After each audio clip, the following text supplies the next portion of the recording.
বাংলা লোকসঙ্গীতের একটি বিশেষ ধারা কবি গান। প্রতিযোগিতামূলক গানের আসরে অংশগ্রহণ করেন কবিয়ালরা। গায়ককে অবশ্যই কবি হতে হয়। মুখে মুখে পদ রচনা করেন এবং তাৎক্ষণিকভাবে সুরারোপ করে গেয়ে থাকেন। কবি গান নিয়ে আমাদের এ সপ্তাহের গান।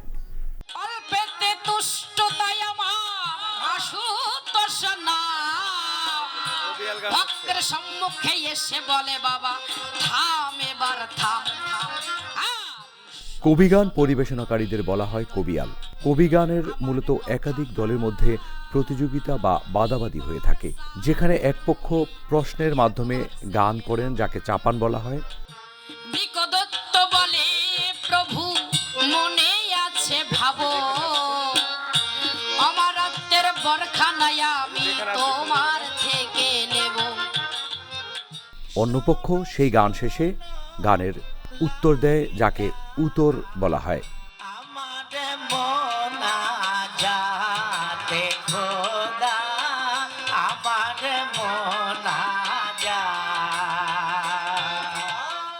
শেষ পর্যন্ত গানের প্রশ্নোত্তরের টক্করে যে দল সবচেয়ে ভালো বিবেচিত হবে তারাই বিজয়ী হবেন।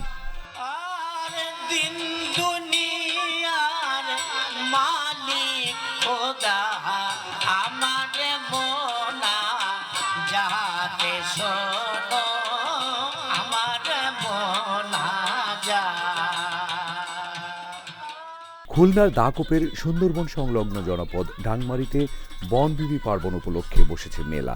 এই মেলায় কবিয়াল দীপল সরকার ও কবিতা সরকার দাঁড়িয়েছেন কবিতার লড়াইয়ে। তারা পুরাণের চরিত্রের নানা দিক নিয়ে তাৎক্ষণিক কাব্য রচনা করছেন এবং সেই কবিতায় প্রশ্ন করছেন এবং অপরপক্ষ উত্তর করে আবার প্রশ্ন রেখে যাচ্ছেন। এই শীতে রাত ত্রিপ্রহর হয়ে গেলেও গানের শ্রোতার কোনো রকমের ক্লান্তি নেই। অবশেষে দুই কবিয়ালের সমঝোতার মধ্য দিয়ে শেষ হয় কবিগানের আসর। এখন রাত বাজে 12টা, এখনো কবিয়াল গান শুনছে। এই যে লোকজ পেছনে ফিরে যাওয়া, আমাদের শিকড়টাই আমাদের বাঙালি রান্নাটাকে তুলে নিয়ে আসার জায়গাটা, এই জায়গাটাতে আমরা এই অনুষ্ঠানটি বা আয়োজনটি করে সফল হয়েছি এবং এই সফলতাটাকে বা এই অর্জনটাকে আমরা সবাই মিলে এটাকে আরো দূর পর্যন্ত নিয়ে যেতে